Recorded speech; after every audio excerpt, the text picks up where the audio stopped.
बैठ जाएं। शिक्षा मंत्रालय, भारत सरकार, विश्वविद्यालय अनुदान आयोग, बनारस हिंदू विश्वविद्यालय के संयुक्त तत्वावधान में आयोजित 3 दिवसीय अखिल भारतीय शिक्षा समागम में हम माननीय प्रधानमंत्री जी का हृदय से स्वागत करते हैं।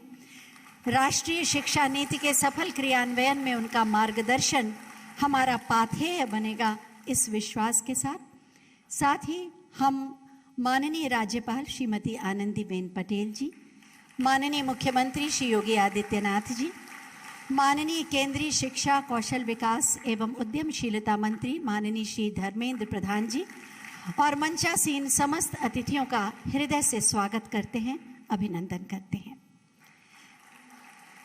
शिक्षा मात्र शिक्षित करने के लिए नहीं, या उसका उद्देश्य सिर्फ रोजगार के लिए योग्य बनाना ही नहीं, बल्कि तेजी से बदलते समय और ज़रूरतों के अनुसार ग्लोबल सिटीजन तैयार करके उन्हें राष्ट्र के निर्माण से जोड़ना भी है। और इसी दिशा में एक कदम है राष्ट्रीय शिक्षा नीति 2020। शिक्षा का ये महायज्ञ है, ये समागम। प्रारंभ हम करेंगे सरस्वती वंदना से। बनारस हिंदू विश्वविद्यालय के संगीत एवं मंच कला संकाय की छात्राएं प्रस्तुत कर रही हैं सरस्वती वंदना।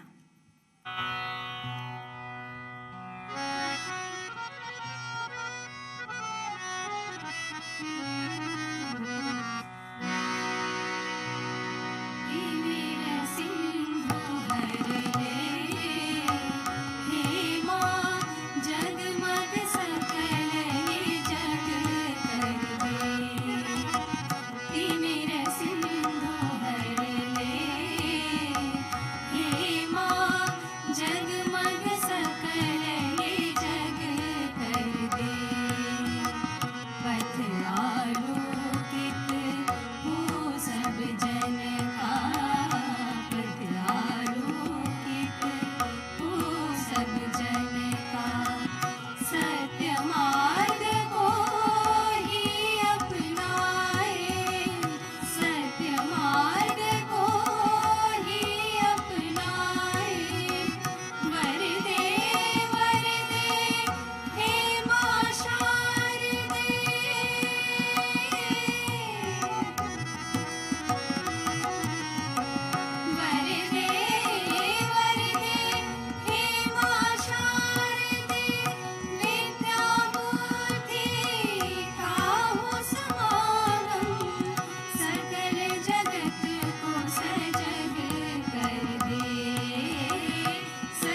प्रोफेसर रवि भटनागर की स्वर रचना और प्रोफेसर संगीता पंडित के निर्देशन में काशी हिंदू विश्वविद्यालय की ये छात्राएं आपके सम्मुख सरस्वती वंदना प्रस्तुत कर रही थी। काशी में माननीय प्रधानमंत्री जी का आगमन हर बार काशी को एक नया फ्लेवर और नया कलेवर देता है। उनके सानिध्य और सामीप्य की कल्पना से ही काशी उल्लसित हो जाती है, हम सब आह्लादित हो जाते हैं। मैं हम सब की भावनाओं को व्यक्त करने के लिए माननीय श्री धर्मेंद्र प्रधान जी से अनुरोध करूंगी कि हम सब की ओर से माननीय प्रधानमंत्री जी को अंग वस्त्र भेंट कर उनका स्वागत करें और स्मृति चिन्ह प्रदान करके उनका अभिनंदन भी करें। और आप सब अपनी भावनाओं को तालियों के माध्यम से मंच तक पहुंचाएंगे।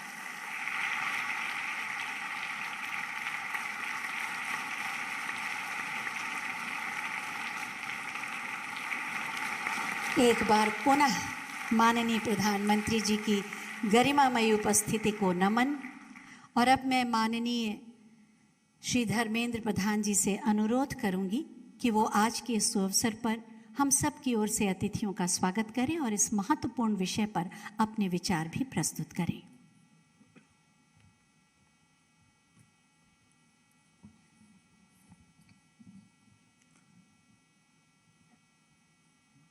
भारत के सबसे लोकप्रिय जननेता यशस्वी प्रधानमंत्री जो लोकसभा में वाराणसी का प्रतिनिधित्व करते हैं, माननीय श्री नरेंद्र मोदी जी, उत्तर प्रदेश की महामहिम राज्यपाल श्रीमती आनंदीबेन पटेल जी, उत्तर प्रदेश की लोकप्रिय मुख्यमंत्री योगी आदित्यनाथ जी, केंद्रीय शिक्षा मंत्रालय में मेरे सहयोगी डॉक्टर सुभाष सरकार जी, अन्नपूर्णा देवी जी, डॉक्टर राजकुमार रंजन सिंह जी, उत्तर प्रदेश की उच्च शिक्षा मंत्री श्री योगेंद्र उपाध्याय जी, उत्तर प्रदेश की तकनीकी शिक्षा मंत्री श्री आशीष पटेल जी, प्रदेश की उच्च शिक्षा राज्य मंत्री आदरणीय रजनी तिवारी जी, देश की वरिष्ठ विद्वान शिक्षा नीति के ड्राफ्टिंग समिति की अध्यक्ष डॉक्टर के कस्तूरीरंगन जी,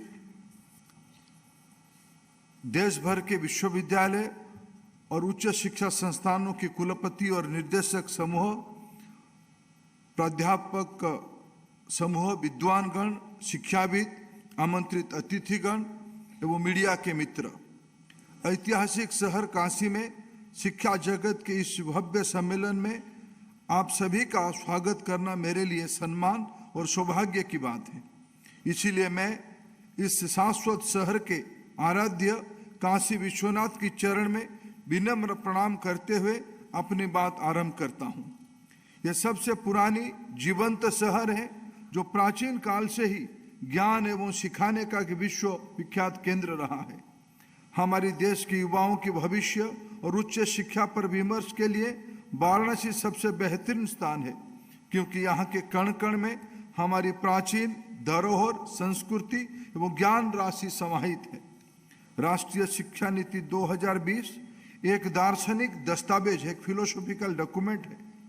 मेरा मानना है कि संविधान के बाद NEP 2020 एक ऐसा दस्तावेज है जिसे देश भर में कई स्तर पर विचार विमर्श, चर्चा, जन भागीदारी और संवाद के बाद आकार दिया गया है।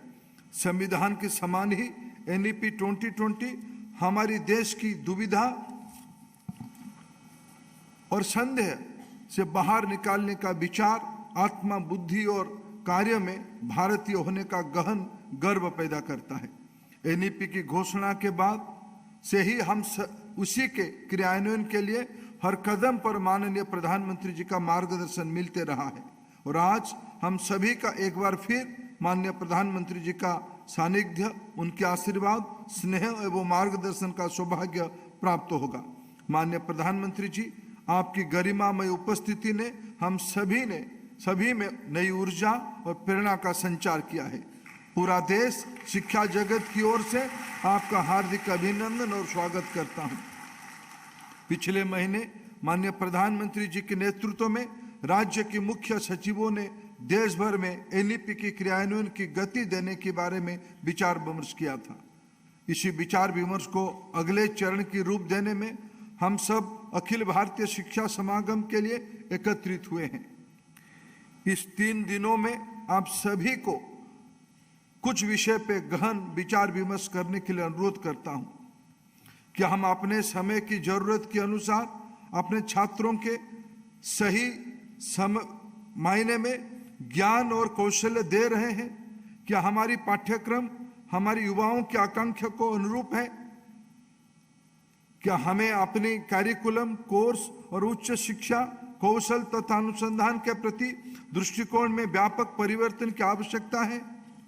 एनईपी 2020 हमें यथास्थिति और कठोरता को तोड़ना तथा प्रगतिशील मानसिकता को तथा साथ अपने राष्ट्र के जीवन में परिवर्तनकारी बदलाव की ओर बढ़ाने का अवसर प्रदान करती है।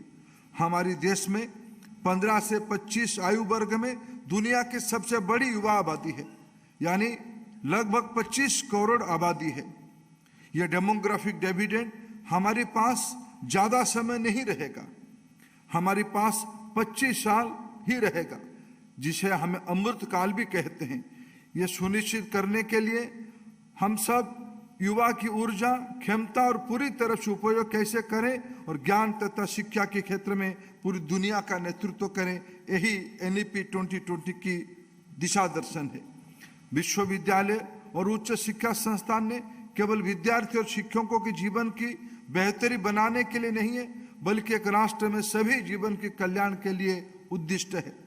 हमारी राष्ट्र की ज्ञान परंपरा की जड़ें कई सदियों गहरी है और एनईपी इसी भारतीय ज्ञान परंपरा की आधार पर मजबूत नींव स्थापित करके देश की शिक्षा व्यवस्था को भविष्य की स्वर्णिम आकार देना चाहती है।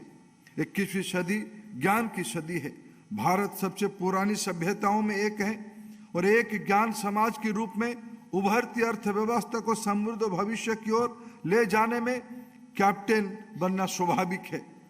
देश युवाओं को केवल जॉब सीकर के रूप में संतुष्ट देखने की बजाय भविष्य में जॉब क्रिएटर्स के रूप में देखना चाहती है। बंधी बंधाई अथवा स्थापित सीमाओं में आगे बढ़ना, पुशिंग द बाउंड्रीज, असंभव का सपना देखना, ड्रीमिंग ऑफ इम्पॉसिबल, और फिर उसे पूरा करना ही भविष्य की सफलता की कुंजी है। देश की सकारात्मक सोच साथ व्यापक परिवर्तन की चाह रखने वाले युवाओं की जरूरत है, जो किसी भी स्थिति में समझौता करने की बजाय उसे बदलने की साहस रखते हैं। इसी भव्य अखिल भारतीय शिक्षा समागम में उपस्थित लोगों की यह जिम्मेवारी है कि वो यह सुनिश्चित करें कि सकारात्मक सोच एवं ज्ञान की दुनिया में शिखर पर जाने की यह इच्छा निरंतर रहे और भविष्य के लिए भारत के पथ को रोशन करने के लिए मशाल के रूप में कार्य करें। तो हमें यहाँ वाराणसी जैसे सबसे पवित्र शहर में एनईपी क्रियान्वयन और हमारा देश की जीवन में परिवर्तनकारी बदलाव लाने की कोई कसर नहीं छोड़ने का संकल्प लेना चाहिए। जय भारत। धन्यवाद।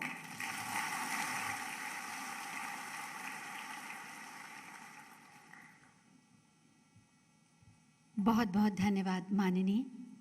सेवा, सुरक्षा और सुशासन के प्रति समर्पित हैं माननीय मुख्यमंत्री माननीय श्री योगी आदित्यनाथ जी, जो विकास के नए आयामों और नए कीर्तिमानों के साथ उत्तर प्रदेश की नई परिभाषा गढ़ रहे हैं।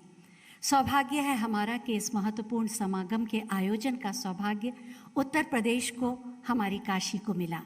मैं बहुत ही आदर के साथ माननीय मुख्यमंत्री महोदय से अनुरोध करूंगी कि इस अवसर पर अपना उद्बोधन दें।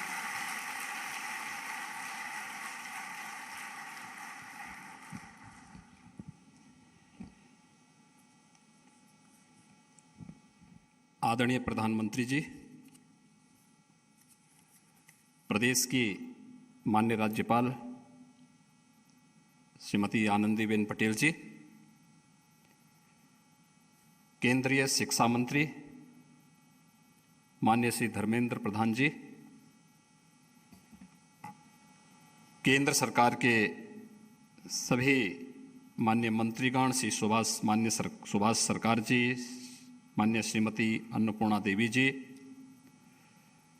प्रदेश सरकार में मेरे सहयोगी मंत्री उच्च शिक्षा के मंत्री श्री योगेंद्र उपाध्याय जी तकनीकी शिक्षा विभाग के मंत्री श्री आशीष पटेल जी, उच्च शिक्षा विभाग के राज्य मंत्री Shrimati Rajni Tiwari ji, drafting committee NEP के अध्यक्ष डॉक्टर के कस्तूरी रंगन जी, देश भर के आए हुए हमारे सभी सम्मानित शिक्षाविद, बाबा विश्वनाथ के इस पावन धाम पर और आदरणीय प्रधानमंत्री जी की इस कर्म साधना की, उनकी स्वयं की काशी में मैं प्रदेश सरकार की ओर से देश भर से आए हुए आप सभी शिक्षाविदों की ओर से आदरणीय प्रधानमंत्री जी का हृदय से स्वागत करता हूं, अभिनंदन करता हूं। मैं इस अवसर पर अपने केंद्रीय मंत्रियों के साथ ही आप सभी सम्मानित शिक्षाविदों का भी काशी की इस धरती पर हृदय से स्वागत करता हूं। काशी प्राचीन काल से ही भारत की आध्यात्मिक और सांस्कृतिक विरासत की प्रतीक रही है। यह विद्या की नगरी है और हम सब आभारी हैं कि जब पूरी दुनिया इस सदी की सबसे बड़ी महामारी के सामने असमंजस की स्थिति में थी, तब भारत के अंदर जीवन और जीविका को बचाने के साथ ही नए भारत की परिकल्पना को आगे बढ़ाने के लिए राष्ट्रीय शिक्षा नीति भारत रख रहा था। देश के अपनी वर्तमान और भावी पीढ़ी के लिए प्रस्तुत कर रहा था। और आज ये मेरे लिए हार्दिक प्रसन्नता का विषय है कि उत्तर प्रदेश में राष्ट्रीय शिक्षा नीति के इन 3 दिवसीय कार्यक्रम के दृष्टि से देश भर के सभी शिक्षाविद इसे लागू करने और इसकी भावी योजनाओं पर व्यापक मंथन करने के लिए काशी की इस धरती पर उपस्थित हुए हैं। काशी और भारत की परंपरा वैसे भी विद्या से जुड़ी हुई रही है और राष्ट्रीय शिक्षा नीति भारत के उस वैदिक परंपरा का प्रतिनिधित्व करती है जो यह उद्घोष करती है कि आनो भद्रा कर्तवो यंतु विश्वत, यानी ज्ञान को सभी दिशाओं से आने के लिए हमें द्वार खुले रखने चाहिए। और राष्ट्रीय शिक्षा नीति ने देश की आज़ादी के बाद पहली बार आदरणीय प्रधानमंत्री जी की प्रेरणा से वह ज्ञान के सभी दिशाओं से आने के द्वार खोले हैं। मैं इसके लिए देश भर के आप सभी शिक्षाविदों की ओर से आदरणीय प्रधानमंत्री जी का हृदय से आभार व्यक्त करता हूं, उनका अभिनंदन भी करता हूं।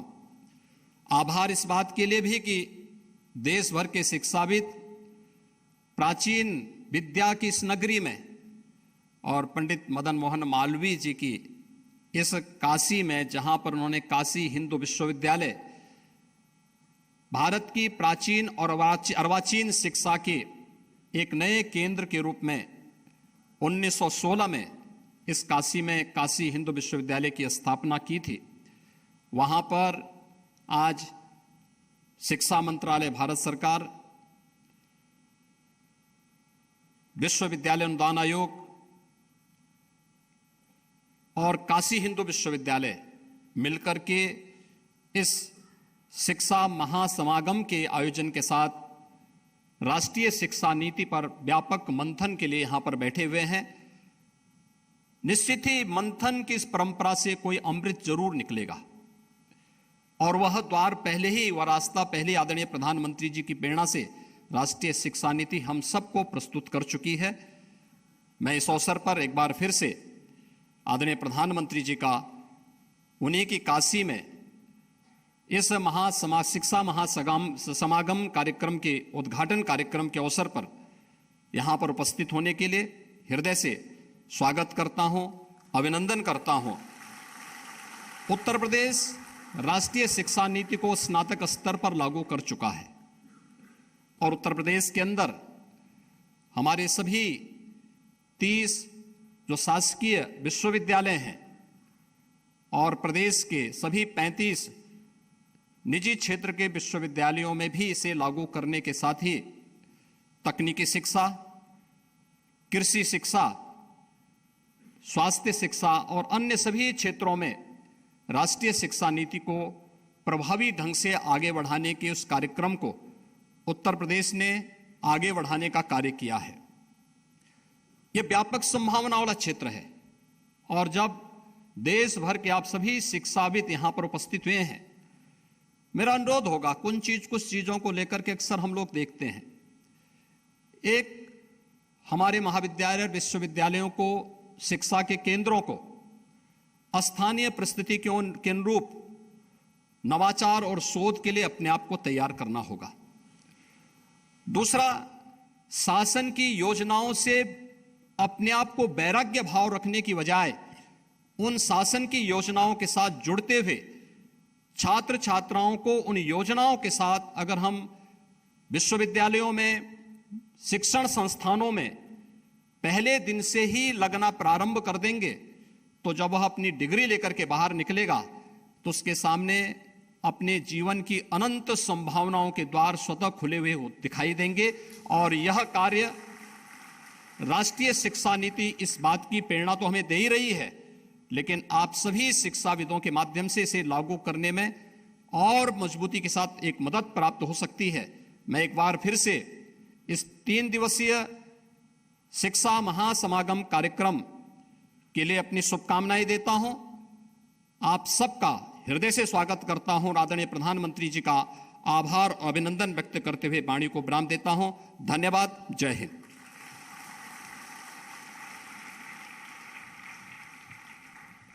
बहुत बहुत धन्यवाद माननीय, आपके प्रेरणादायी उद्बोधन के लिए। राष्ट्रीय शिक्षा नीति 2020 के सफल क्रियान्वयन के लिए एक छोटी सी फिल्म बनाई गई है, आइए देखते हैं। भारत खड़ा है अपने गौरवशाली इतिहास के महत्वपूर्ण मोड़ पर। देश के अमृतकाल की यात्रा हो गई है आरंभ। हमारे युवा अपने सपनों और आकांक्षाओं को मूर्त रूप देने के लिए हैं आतुर। इन्हीं सपनों को साकार करने के लिए जुलाई 2020 में प्रधानमंत्री श्री नरेंद्र मोदी जी के नेतृत्व में राष्ट्रीय शिक्षा नीति लॉन्च की गई थी। नई राष्ट्रीय शिक्षा नीति युवाओं को ये विश्वास दिलाती है कि देश अब पूरी तरह से उनके साथ है, उनके हौसलों के साथ। युवा मन जिस दिशा में भी सोचना चाहे, खुले आकाश में जैसे उड़ना चाहे, देश की नई शिक्षा व्यवस्था उसे वैसे ही अवसर उपलब्ध कराए। इस नीति के क्रियान्वयन ने देश के युवाओं में एक नया जोश भर दिया है। एकेडमिक बैंक ऑफ क्रेडिट और मल्टीपल एंट्री एग्जिट की व्यवस्था से उन्हें पहली बार अपनी पसंद और सुविधा के अनुसार पढ़ने का मौका मिला है। ऑनलाइन एवं ओपन डिस्टेंस लर्निंग का विस्तार हुआ है। 75,000 विद्यार्थियों को गति शक्ति के तहत प्रशिक्षण दिया जा रहा है। इनोवेशन एवं स्टार्टअप, शिक्षा में मल्टीलिंगुअलिटी के प्रचार प्रसार पर जोर दिया जा रहा है। 2 वर्षों में लाए गए इन सुधारों को कई राज्यों ने, कई संस्थानों ने लागू कर दिया है। अब देश भर के शिक्षाविद और नीति निर्माता इस बात पर विमर्श कर रहे हैं कि इन सुधारों को और गति कैसे दी जाए। पिछले महीने प्रधानमंत्री श्री नरेंद्र मोदी जी के नेतृत्व में राज्यों के मुख्य सचिवों ने इस विषय में चर्चा की। अब इसी चर्चा की अगली कड़ी के रूप में आज वाराणसी में 3 दिवसीय अखिल भारतीय शिक्षा समागम का उद्घाटन हो रहा है। प्रधानमंत्री श्री नरेंद्र मोदी जी समागम में उपस्थित होने वाले वाइस चांसलर्स, IIT, IIM के निदेशक तथा देश भर के शिक्षाविदों, नीति निर्माताओं को नीति के क्रियान्वयन के विषय में मार्गदर्शन करेंगे। प्रदेश की माननीय राज्यपाल महोदया, माननीय मुख्यमंत्री, भारत के शिक्षा मंत्री समागम में भाग लेंगे। इस चर्चा से नीति के क्रियान्वयन को नई दिशा, नई ऊर्जा मिलेगी और युवाओं के सपनों को मिलेगी ऊंची उड़ान।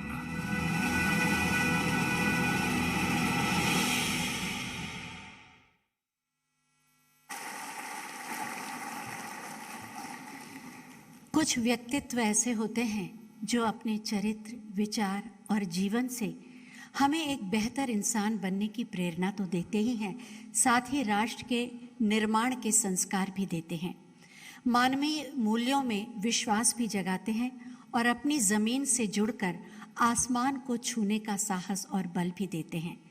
ऐसे ही व्यक्तित्व का दूसरा नाम है श्री नरेंद्र मोदी, हमारे माननीय प्रधानमंत्री जी, जिनका उद्बोधन हर बार हमें एक नई अंतर्दृष्टि और दिशा देता है। मैं बहुत ही आदर के साथ माननीय प्रधानमंत्री महोदय से अनुरोध करूंगी कि राष्ट्रीय शिक्षा नीति के सफल क्रियान्वयन के लिए हमारा मार्गदर्शन करें। जोरदार तालियों से एक बार पुनः उन्हें नमन।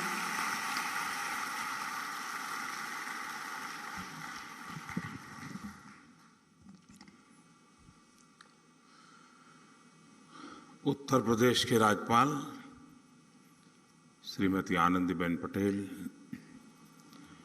यहाँ के लोकप्रिय मुख्यमंत्री योगी आदित्यनाथ जी, मंत्रिमंडल के मेरे सहयोगी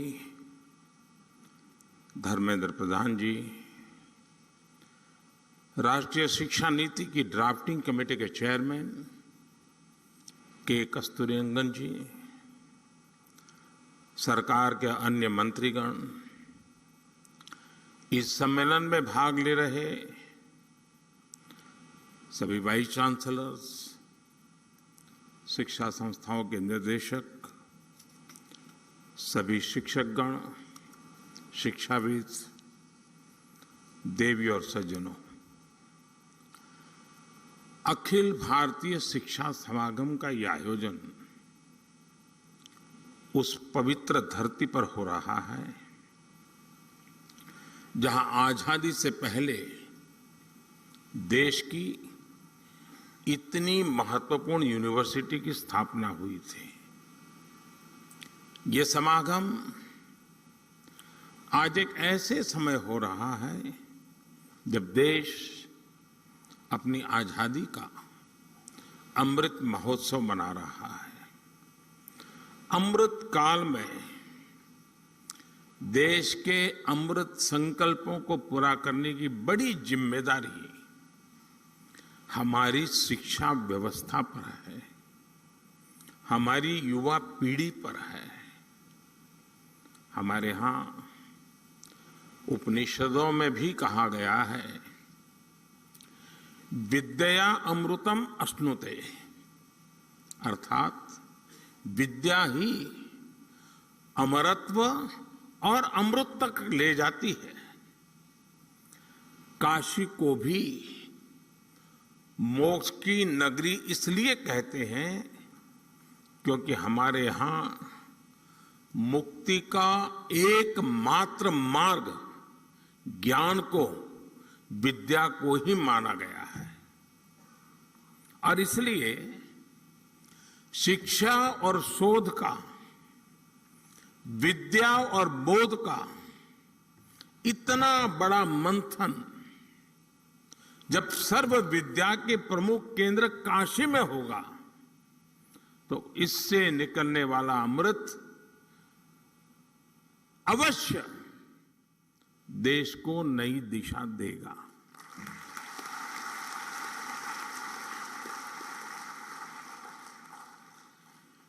मैं इस अवसर पर महामना मालवीय जी के चरणों में नमन करते हुए इस आयोजन के लिए आप सभी को शुभकामनाएं देता हूं। मैं काशी का सांसद हूं। मेरी काशी में आप पधारे हैं तो एक प्रकार से मैं होस्ट भी हूं।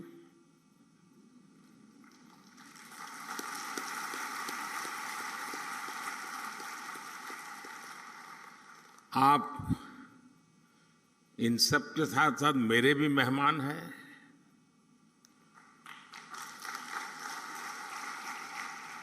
मुझे विश्वास है कि व्यवस्थाओं में ज्यादा आपको असुविधा नहीं होगी। प्रबंध करने का सबने भरपूर प्रयास भी किया होगा, लेकिन फिर भी अगर कोई कमी रह गई है तो वो दोष मेरा रहेगा।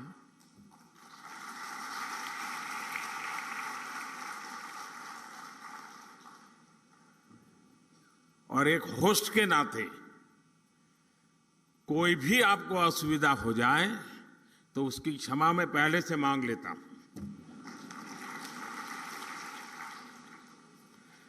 साथियों, मैं अभी एक कार्यक्रम करके आ रहा हूं।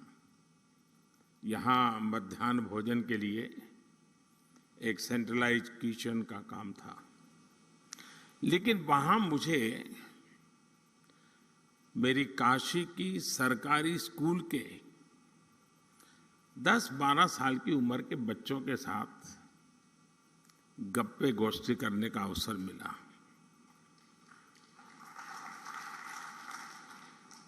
और वहां से निकल करके यहां आया हूं।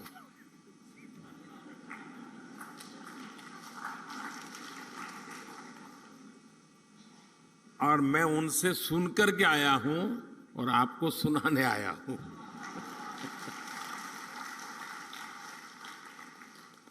और मुझे कहना होगा, और मैं तो चाहूंगा जब मैं अगली बार आऊंगा तो जिस स्कूल के बच्चों से आज मुझे मिलना हुआ है, मैं उनके जो टीचर्स हैं उनको मिलना चाहूंगा।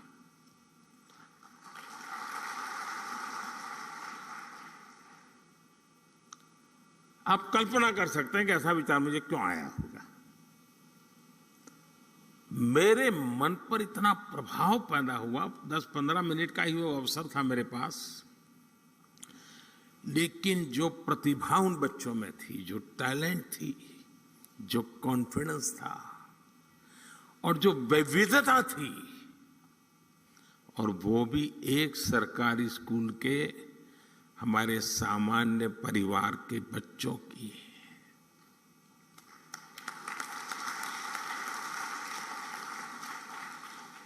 जो टैलेंट वो बच्चे वहां प्रस्तुत कर रहे थे, आपके परिवार में भी अगर आपका पोता नाती अगर ऐसी टैलेंट आपके सामने रखेगा तो जब भी मेहमान घर में आएंगे आप उसको खड़ा कर देंगे, जरा देखो मेहमान आए वो तुम सुनाओ।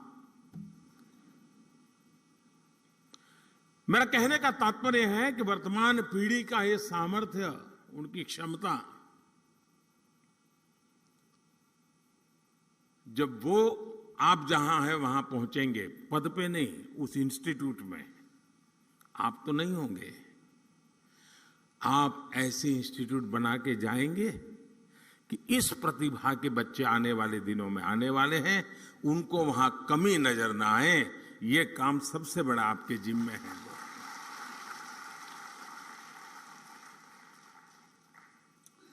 और मुझे विश्वास है कि अगले 3 दिनों तक यहां जो चर्चा और विमर्श होगा उससे राष्ट्रीय शिक्षा नीति के क्रियान्वयन को प्रभावी दिशा मिलेगी। साथियों, आप सभी जानते हैं कि राष्ट्रीय शिक्षा नीति का मूल आधार शिक्षा को संकुचित सोच के दायरे से बाहर निकालना और उसे 21वीं सदी के आधुनिक विचारों से जोड़ना है। हमारे देश में मेधा की कभी कोई कमी नहीं रही है, लेकिन दुर्भाग्य से हमारे ऐसी व्यवस्था बना कर दी गई थी जिसमें पढ़ाई का मतलब केवल और केवल नौकरी ही माना जाने लगा था। शिक्षा में ये विकार गुलामी के कालखंड में अंग्रेजों ने अपनी जरूरतों को पूरा करने के लिए अपने लिए एक सेवक वर्ग तैयार करने के लिए किया था। आजादी के बाद इसमें थोड़ा बहुत बदलाव हुआ भी, लेकिन बहुत सारा बदलाव रह गया। अब अंग्रेजों की बनाई व्यवस्था कभी भी भारत के मूल स्वभाव का हिस्सा नहीं थी और न हो सकती है। अगर हम हमारे देश के पुराने कालखंड की तरफ नजर करें, हमारे यहां शिक्षा में अलग अलग कलाओं की धारणा थी, और बनारस तो, मेरी काशी तो इसका जीवंत उदाहरण है। बनारस ज्ञान का केंद्र केवल इसलिए नहीं था क्योंकि यहाँ अच्छे गुरुकुल और शिक्षण संस्थान थे। बनारस ज्ञान का केंद्र इसलिए था क्योंकि यहाँ ज्ञान और शिक्षा बहुआयामी, मल्टी सेक्टरल थी। शिक्षा में यही विविधता हमारी शिक्षा व्यवस्था का भी प्रेरणा स्रोत होनी चाहिए। हम केवल डिग्री धारक युवा तैयार न करें, बल्कि देश को आगे बढ़ने के लिए जितने भी मानव संसाधनों की जरूरत हो, हमारी शिक्षा व्यवस्था वो देश को उपलब्ध कराए, देश को दे। इस संकल्प का नेतृत्व हमारे शिक्षकों और शिक्षण संस्थानों को करना है। हमारे शिक्षक जितनी तेजी से इस भावना को आत्मसात करेंगे, छात्र छात्राओं को, देश के युवाओं को उतना ही ज्यादा, देश के आने वाले भविष्य को भी उतना ही ज्यादा लाभ होगा। साथियों, नए भारत के निर्माण के लिए नई व्यवस्थाओं का निर्माण, आधुनिक व्यवस्थाओं का समावेश उतना ही जरूरी है। जो पहले कभी नहीं हुआ, जिन लक्ष्यों को पाने की देश ने कल्पना भी नहीं करता था, वो आज के भारत में हकीकत हमारे सामने निर्माण हो रही है। अब आप देखिए, कोरोना की इतनी बड़ी महामारी से हम न केवल इतनी तेजी से उभरे, बल्कि आज भारत दुनिया की सबसे तेजी से बढ़ रही बड़ी अर्थव्यवस्थाओं में एक है। आज हम दुनिया के तीसरे सबसे बड़े स्टार्टअप इकोसिस्टम है। स्पेस टेक्नोलॉजी जैसे क्षेत्रों में, जहां पहले केवल सरकार ही सब करती थी, वहां अब प्राइवेट प्लेयर्स के जरिए युवाओं के लिए एक नई दुनिया तैयार हो रही है। पूरा अंतरिक्ष उनके बाहुपास में आ रहा है। दोस्तों, देश की बेटियों के लिए, महिलाओं के लिए भी जो क्षेत्र पहले बंद हुआ करते थे, आज वो सेक्टर बेटियों की प्रतिभा के उदाहरण प्रस्तुत कर रहे हैं। साथियों, जब देश का मिजाज ऐसा हो, जब देश की रफ्तार ऐसी हो, तो हमें अपने युवाओं को भी खुली उड़ान के लिए नई ऊर्जा से भरना होगा। अभी तक स्कूल, कॉलेज और किताबें ये तय करते आए थे कि बच्चों को किस दिशा में जाना है, लेकिन राष्ट्रीय शिक्षा नीति के बाद अब युवाओं पर दायित्व और बढ़ गया है, और इसके साथ ही हमारी भी ये जिम्मेदारी बढ़ गई है कि हम युवाओं के सपनों और उड़ान को निरंतर प्रोत्साहित करें, उसके मन को समझे, उसकी आकांक्षाओं को समझे, तभी तो खाद पानी डाल पाएंगे। उसे समझे बिना कुछ भी थोपने वाला युग चला गया है। दोस्तों, हमें इस बात का हमेशा ध्यान रखना होगा,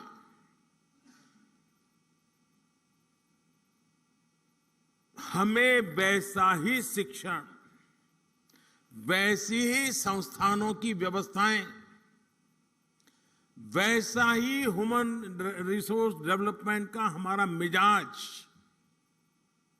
अपने आप को सज्ज करना ही होगा। नई नीति में पूरा फोकस बच्चों की प्रतिभा और चॉइस के हिसाब से उन्हें स्किल्ड बनाने पर है। हमारे युवा स्किल्ड हो, कॉन्फिडेंट हो, प्रैक्टिकल हो, कैलकुलेटिव हो। शिक्षा नीति इसके लिए जमीन तैयार कर रही है। साथियों, देश में तेजी से आ रहे परिवर्तन के बीच शिक्षा व्यवस्था और इससे जुड़े आप सभी महानुभावों की भूमिका कितनी अहम है, इसका एक उदाहरण मैं अपने गुजरात के मुख्यमंत्री काल के शुरुआत के कालखंड का एक अनुभव बताता हूं। मैं नया नया मुख्यमंत्री बना था। सरकार वरकार की दुनिया से मेरा कोई नाता ही नहीं था, मैं बहुत दूर था। अचानक काम आया था तो मैंने एक कार्यक्रम बनाया था। मेरे सभी सचिवों को मैंने कहा कि आप ही आपके डिपार्टमेंट के मुख्यमंत्री हैं और मुझे बताइए 5 साल में आप अपने डिपार्टमेंट को कहां ले जाओगे, कैसे ले जाओगे, अचीव क्या करोगे, उससे गुजरात के सामान्य मानवी के जीवन को क्या लाभ होगा, उसका एक आपका विजन और पूरी डिटेल के साथ प्रेजेंटेशन कीजिए। ये मैंने सभी विभागों के सचिवों को कहा और हर दिन शाम को 5 बजे सभी मेरी मंत्रिपरिषद के मंत्री और सभी सचिव हम बैठते थे और एक सचिव आकर के अपने विभाग का पूरा प्रेजेंटेशन देते थे, फिर डिबेट होती थी। सभी सचिव, जो पहले भी कोई एग्रीकल्चर सचिव रहा होगा वो भी वहां बैठा हुआ है, सब लोग अपने अपने विचार रखते थे, डिबेट होती थी, हमारे मंत्री भी डिबेट करते थे। मैं सुनता रहता था, सीखने का प्रयास करता था। एक दिन, और ये कार्यक्रम मेरा करीब महीने भर चला था और शाम को 5 बजे शुरू होता था, रात 10 बजे तो बड़ी मुश्किल से घर जाने की इजाजत मिलती थी और बड़ा ही इंटेंस वो कार्यक्रम चला और शायद हिंदुस्तान के इतिहास में पहली बार ऐसा हुआ होगा। तो मेरे यहां उद्योग के जगत के संबंधित प्रेजेंटेशन हुआ। आने वाले दिनों में वो औद्योगिक क्या क्या देखते हैं, आने वाले दिनों में औद्योगिक विकास कैसा होगा, सारा बता रहे थे। तो कार्यक्रम पूरा होते ही शिक्षा सचिव मेरे पास आए, क्योंकि दूसरे दिन शिक्षा सचिव का कार्यक्रम था। उसने कहा, साहब मैं कल नहीं कर पाऊंगा। मैंने कहा, क्या बात करते हो भाई, 1 महीने पहले आपको तैयारी करने के लिए कहा और आप लास्ट मोमेंट कह रहे हैं मैं नहीं कर पाऊंगा।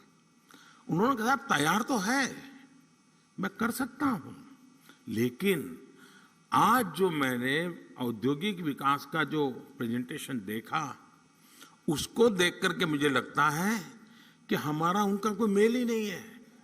हम बाएं जा रहे हैं, वो दाएं जा रहे हैं।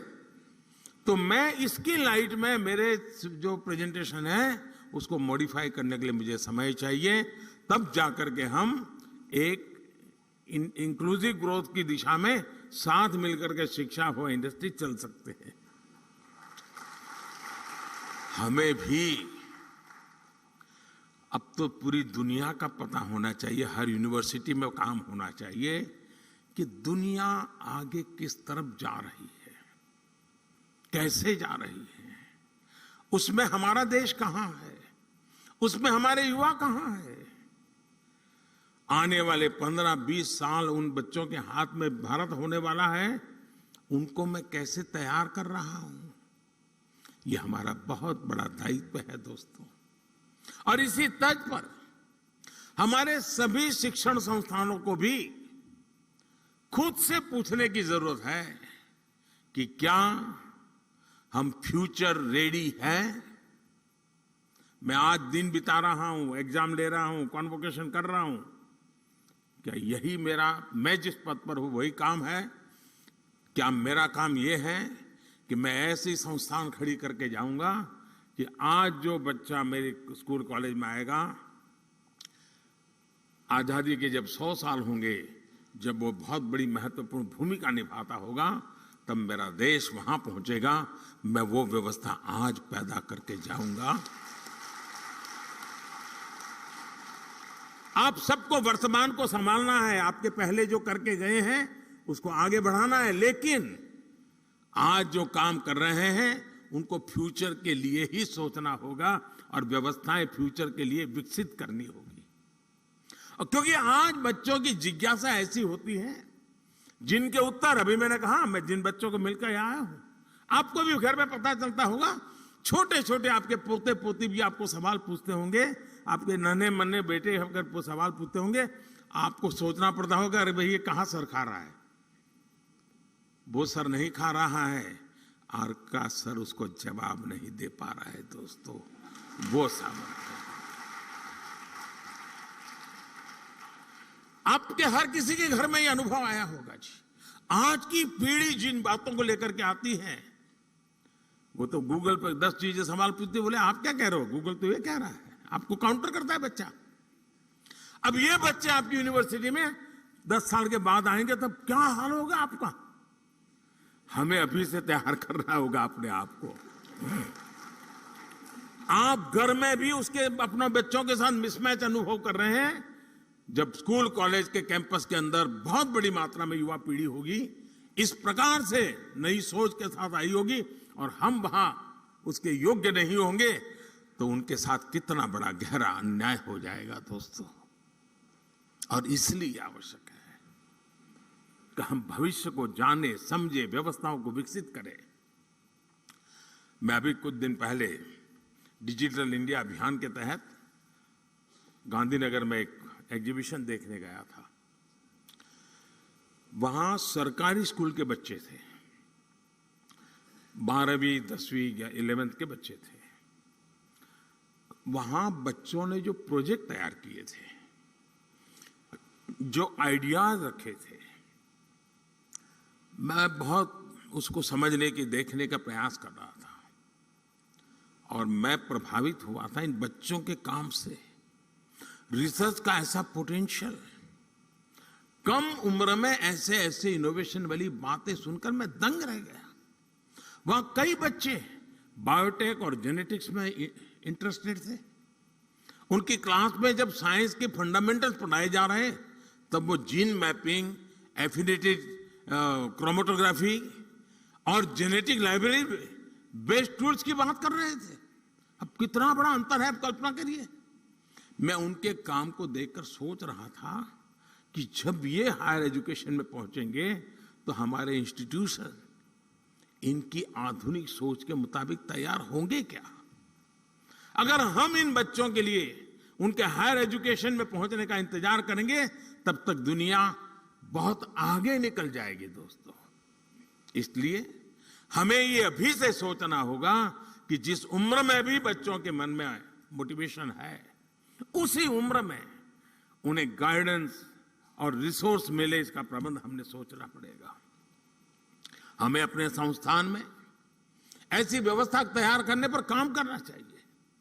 साथियों, इस महीने के आखिर में 29 जुलाई को राष्ट्रीय शिक्षा नीति को 2 साल पूरे होने वाले हैं। और अभी धर्मेंद्र जी बता रहे थे कि बड़े मंथन के बाद ये शिक्षा नीति बनाई। कस्तूररंगन जी ने बहुत अच्छा नेतृत्व दिया, उसके कारण ये संभव हुआ। और इतना विविधता भरा देश और राष्ट्रीय शिक्षा नीति का इस प्रकार से स्वागत हो, ये अपने आप में बहुत बड़ी सिद्धि है जी, बहुत बड़ी सिद्धि है। लेकिन इसकी विशेषता देखिए, इसको बनाने में तो मंथन हुआ। आमतौर पर सरकार का स्वभाव होता है, एक डॉक्यूमेंट बन जाता है, वो डॉक्यूमेंट समय के भरोसे छोड़ दिया जाता है, कुछ व्यक्तियों के भरोसे जोड़ जाता है। आपके भी टेबल पे तो कुछ दिन शोभा बढ़ाता है डॉक्यूमेंट, फिर वो भी टेबल पे से हट जाता है, कोई नया डॉक्यूमेंट आता है, वो जगह ले लेता है, बात वहीं समाप्त हो जाती है। अनुभव आपको भी है, यहां बैठे हुए लोगों को भी है। हमने ऐसा नहीं होने दिया। हमने हर पल इस राष्ट्रीय शिक्षा नीति को जिंदा रखा है। मैं स्वयं भी इतने कम समय में कम से कम 25 सेमिनार में गया हूं, शायद 25 से ज्यादा। और इसी विषय पे मैं बोलता रहा हूं। ये रिपोर्ट देने के बाद स्वयं कस्तूरी रंगन जी लगातार संवाद कर रहे हैं, हर क्षेत्र के लोगों से संवाद कर रहे हैं, उनके क्लैरिफिकेशन चाहिए समझा रहे हैं, उसके पीछे का विजन क्या है, बैकग्राउंड इंफॉर्मेशन वो समझा रहे हैं। पूरी सरकार के सभी डिपार्टमेंट लगातार कोशिश कर रहे हैं कि ये, क्योंकि 30 साल के बाद आया हुआ डॉक्यूमेंट सिर्फ कागज का ढर्रा हमारे पास पहुंच जाने से होगा नहीं जी। आप भी यहां जब 3 दिन मंथन करोगे, उसकी कई बारीकियां हैं जो शायद आपने पूरा पन्ना पढ़ लिया होगा, लेकिन अब नई तरीके से आपके सामने उजागर होगी। इसलिए अपनी यूनिवर्सिटी के अंदर भी ऐसे ही निरंतर मंथन की योजना बना करके यहां से जाना, सिर्फ यहां से आप सुन करके मत चला जाना। आपके साथ जुड़े हुए जो बाकी साथी हैं वे भी ऐसा ही मंथन करें, उसमें से और अमृत निकालें जी, तब जाकर के इसका लाभ होगा। और इसके इम्प्लीमेंटेशन की उसके लिए जो चुनौतियां हैं, उसकी हर बारीकी पर हमें गौर करते रहना चाहिए। साथियों, आज जब कोई काम अपने हाथों में लेता है तो समस्याएं का समाधान भी तेजी से निकलता है। समस्या समझ करके यार मैं कहां पढ़ूं इसमें, तो समाधान कभी नहीं निकलता है। साथियों, इन 2 सालों में देश राष्ट्रीय शिक्षा नीति को लागू करने की दिशा में कई ठोस कदम उठा चुका है। इस दौरान एक्सेस, क्वालिटी और फ्यूचर रेडीनेस जैसे जरूरी विषयों पर हुई वर्कशॉप ने भी बहुत बड़ी मदद की है। देश विदेश के एकेडमिशियंस, इनसे जो चर्चाएं हुई, मेरा भी देश के शिक्षा मंत्रियों के साथ, शिक्षाविदों के साथ जो संवाद हुआ, उसने भी इसी गति को आगे बढ़ाया है। और अभी कुछ दिन पहले हमारे धर्मेंद्र जी ने देश भर के शिक्षा मंत्रियों को भी बुलाया था, जैसे आपके साथ चर्चा कर रहे हैं, उनके साथ भी की थी। लगातार कोशिश हो रही है कि इन चीजों को हम 100% साकार कैसे कर पाए। राज्य सरकारों ने भी अपने अपने स्तर पर इस दिशा में कई महत्वपूर्ण कदम उठाए हैं, और आज सभी के प्रयासों का परिणाम है कि देश और खासकर देश का युवा इस बड़े बदलाव में भागीदार बन रहा है। साथियों, नई राष्ट्रीय शिक्षा नीति के लिए देश के एजुकेशन सेक्टर में एक बड़े इंफ्रास्ट्रक्चर ओवरहॉल पर भी काम हुआ है। आज देश में बड़ी संख्या में नए कॉलेज खुल रहे हैं, नए विश्वविद्यालय खुल रहे हैं, नए आईआईटी और नए आईआईएम की स्थापना हो रही है। 2014 के बाद से देश में मेडिकल कॉलेजों की संख्या में 55% की वृद्धि हुई है। युवाओं को बेहतर अवसर देने के लिए यूनिवर्सिटीज में समान स्टैंडर्ड के लिए इस वर्ष कॉमन यूनिवर्सिटी एंट्रेंस टेस्ट भी लागू किया गया है। ऐसे ही कई और भी रिफॉर्म्स किए गए हैं। देश के इन प्रयासों का परिणाम है कि वर्ल्ड यूनिवर्सिटी रैंकिंग में भारतीय संस्थानों की संख्या में धीरे धीरे प्रवेश हो रहा है, संख्या में वृद्धि हो रही है। ये बदलाव केवल शुरुआत है, अभी हमें इस दिशा में लंबी दूरी तय करना है। साथियों, मुझे ये भी संतोष है कि राष्ट्रीय शिक्षा नीति अब मातृभाषा में पढ़ाई के रास्ते खोल रही है। इसी क्रम में संस्कृत जैसी प्राचीन भारतीय भाषाओं को भी आगे बढ़ाया जा रहा है। मैं यहां देख रहा हूं कि इस आयोजन में भी संस्कृत से जुड़े लोगों के लिए विशेष व्यवस्था है। काशी की धरती से हुई ये शुरुआत निश्चित ही भारतीय भाषाओं और भारतीय संकल्पों को नई ऊर्जा देने का काम करेगी।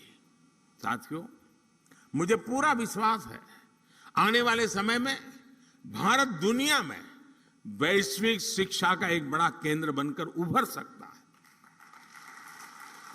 भारत न केवल दुनिया के युवाओं के लिए एजुकेशन डेस्टिनेशन बन सकता है, बल्कि दुनिया के देशों में भी हमारे युवाओं के लिए नए अवसर बन सकते हैं।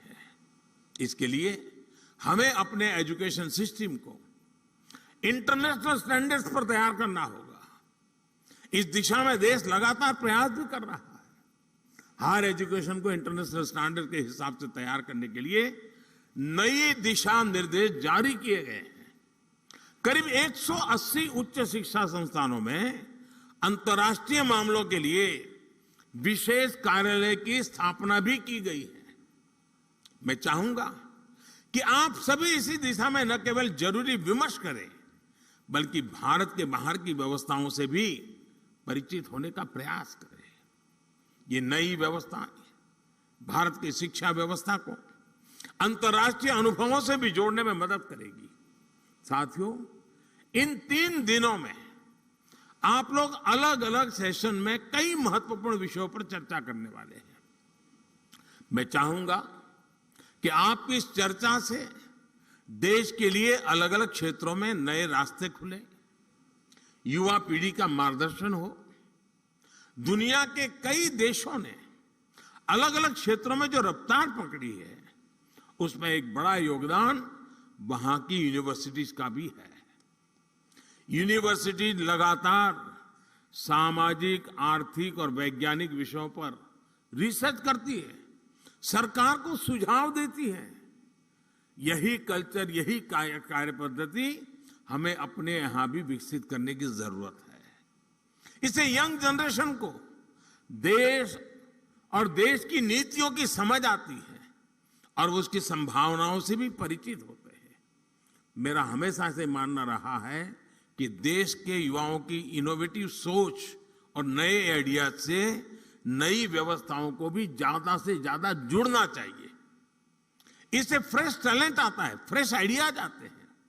मैं चाहूंगा कि इसे लेकर भी आप सब चर्चा करें, कोई रोड मैप तैयार करें। यूनिवर्सिटी कैसे सरकार के साथ अलग अलग क्षेत्रों में पार्टनरशिप कर सकती है, इस बारे में भी सोचा जाना चाहिए। अपनी एक्सपर्टीज आपको ही तय करनी है। आप जिस क्षेत्र में हैं, उसे लेकर सर्वे और स्टडी करें, सरकार को सुझाव दें।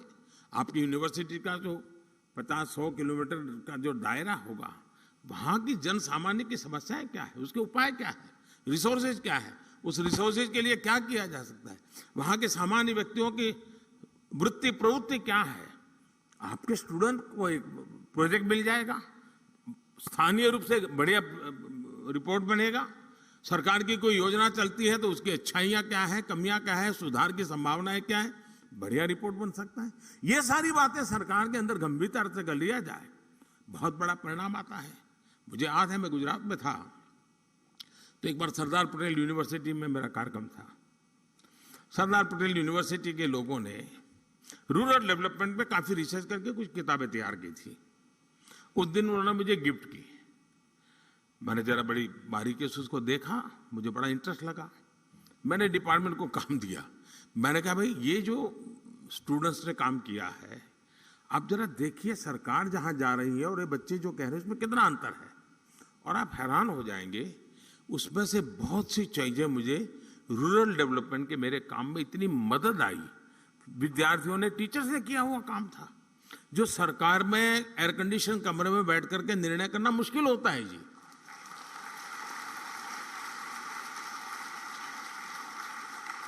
जो फील्ड में हमारी ये पीढ़ी जाती है, वो बहुत ही अच्छा उसका अर्क निकाल करके ले आती है।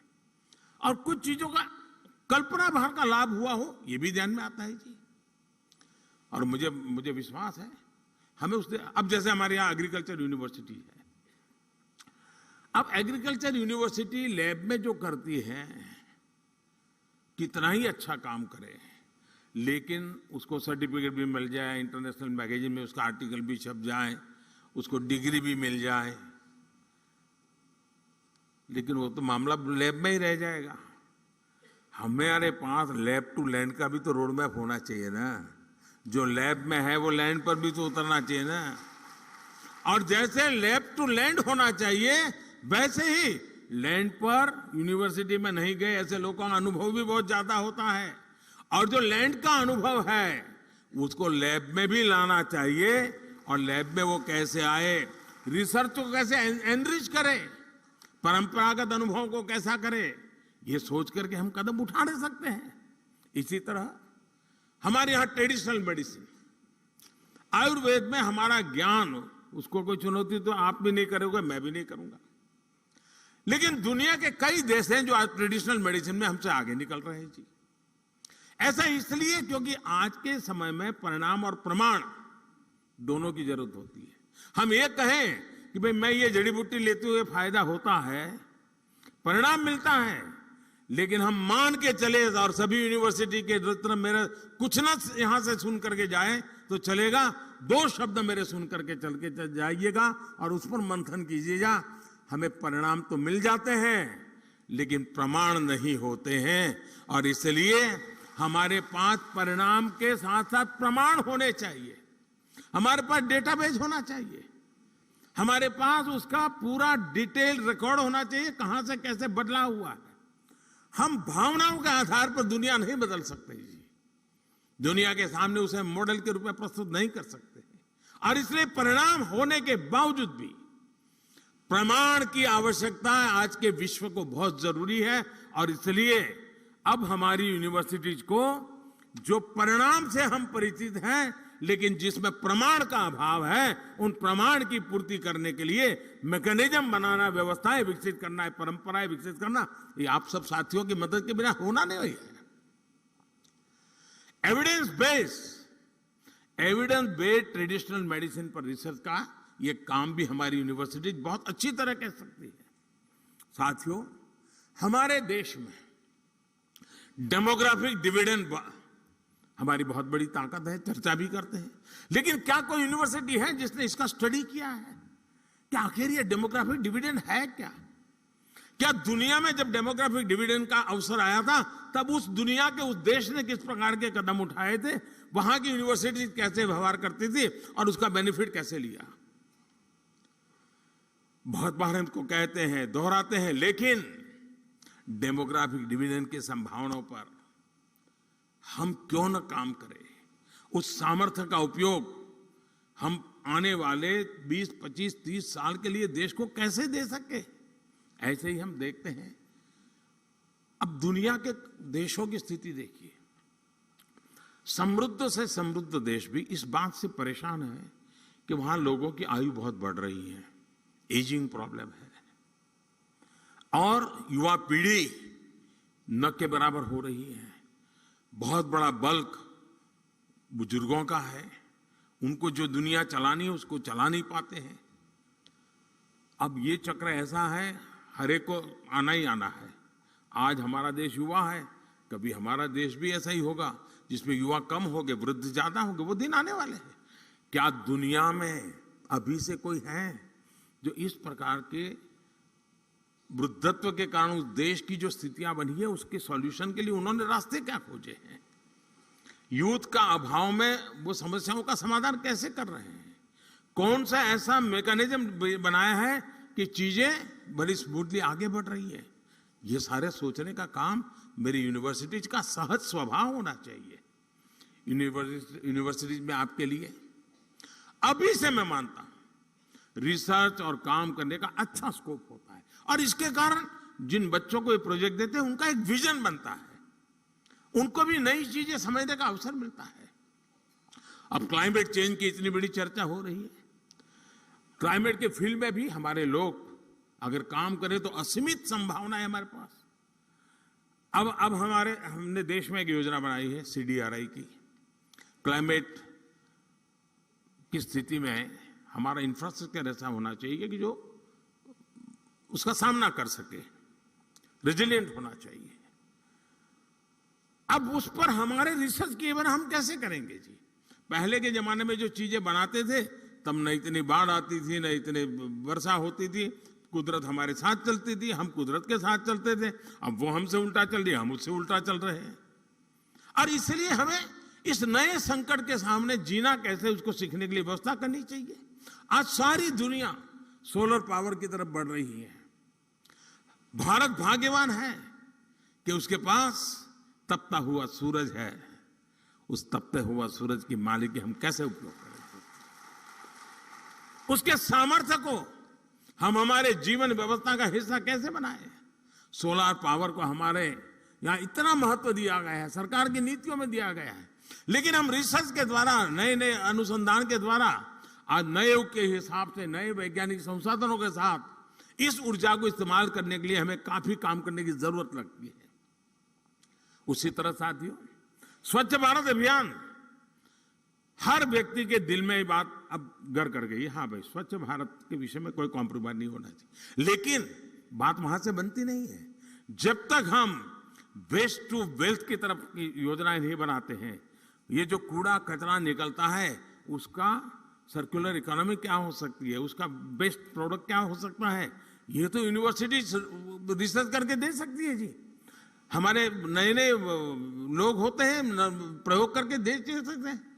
हम वेस्ट में से बेस्ट कैसे बनाएं, हम सर्कुलर इकोनॉमी को कैसे मजबूत करें, और खासकर लोकल लेवल पर सर्कुलर इकोनॉमी कैसे, कितने क्षेत्र आज हमारे स्टूडेंट्स के लिए खुले हुए हैं। आज देश स्पोर्ट्स के क्षेत्र में भी नए आत्मविश्वास के साथ नई उपलब्धियां हासिल कर रहा है। हमारी यूनिवर्सिटीज, ऐसा नहीं होना चाहिए कि अब स्पोर्ट्स यूनिवर्सिटी यहां बन रही है इसलिए बाकी यूनिवर्सिटी के नौजवानों को स्पोर्ट्स से कोई लेना देना, जी नहीं। हमारी यूनिवर्सिटी के मैदान शाम को भरे रहने चाहिए, बच्चों को घर भेजने के लिए मेहनत करनी पड़े, ये वातावरण हर यूनिवर्सिटी के मैदान में होना चाहिए। हमारी यूनिवर्सिटी ये लक्ष्य बना सकती है, एक एक यूनिवर्सिटी तय कर सकती है कि आने वाले वर्षों में मेरी यूनिवर्सिटी कितने गोल्ड मेडल ले आएगी, मेरे स्कूल के कितने विद्यार्थी, मेरी कॉलेज के कितने विद्यार्थी आगे बढ़ेंगे। ये किस यूनिवर्सिटी के टारगेट क्यों नहीं होने चाहिए दोस्तों? दुनिया के कितने देश में मेरी यूनिवर्सिटी के बच्चे खेलने के लिए जाएंगे, मैं उनको कैसे तैयार करूं, उनको एक्सपोजर मिलेगा, वे भी मेरी एक बहुत बड़ी अमानत बन जाएगा। साथियों, मैं स्ट्रे विचारों को इसलिए रख रहा हूं, अनगिनत संभावनाएं हैं और राष्ट्रीय शिक्षा नीति ने आपके हाथ में अवसर दिया है जो पिछले वर्षों में हमारे पास नहीं था। इस राष्ट्रीय शिक्षा नीति का आया है, ये हमारा काम है उसको आगे बढ़ाए। साथियों, हम सबको याद रखना होगा कि देश के भविष्य निर्माण का राष्ट्रीय शिक्षा नीति का नेतृत्व आप सब साथियों के हाथ में है। मुझे विश्वास है कि अखिल भारतीय शिक्षा समागम में आपके मंथन से निकला अमृत, आपके सुझाव देश को एक नई दिशा देंगे। जिन नौजवानों के साथ आपका समय बीतता है, उनको वर्तमान के लिए नहीं, आने वाले कल के लिए तैयार करना है। अगर आने वाले कल के लिए तैयार करना है तो आपको आने वाले साल के लिए तैयार होना है। अगर आप आने वाले साल के लिए तैयार होते हैं तो आपकी इंस्टीट्यूट को आने वाले 100 साल के लिए तैयार करना है, तब जाकर के इस काम को प्राप्त कर सकते हैं। और उसी भाव को साथ आप लोग काशी की इस पवित्र धरती पे हैं, मां गंगा के तट पर विराजमान हैं। सांस्कृतिक पूरी परंपरा हमें नई चेतना और प्रेरणा देने वाली परंपरा है। उस परंपरा में से कुछ न कुछ अमृत बिंदु आपके भी नसीब आएंगे, जो अमृत बिंदु लेके जाएंगे। वहां जब आप उसको रखोगे, वो यूनिवर्सिटी भी आने वाले अमृत काल में भारत के उज्जवल भविष्य को गढ़ने के लिए काम आएगी। मैं फिर एक बार विभाग का इस कार्यक्रम की रचना के लिए धन्यवाद करता हूं। आप सब उत्साह और उमंग के साथ इसे शरीक हुए हैं। मुझे विश्वास है 3 दिन में आप थक नहीं जाएंगे। मैं बैठे बैठे कार्यक्रम देख रहा था, मुझे लग रहा है पता नहीं आपका क्या होगा 3 दिन के बाद, लेकिन आप एकेडमिक वर्ल्ड के हैं तो जरूर उसको आगे बढ़ाएंगे। मेरी आपको बहुत बहुत शुभकामनाएं, बहुत बहुत धन्यवाद।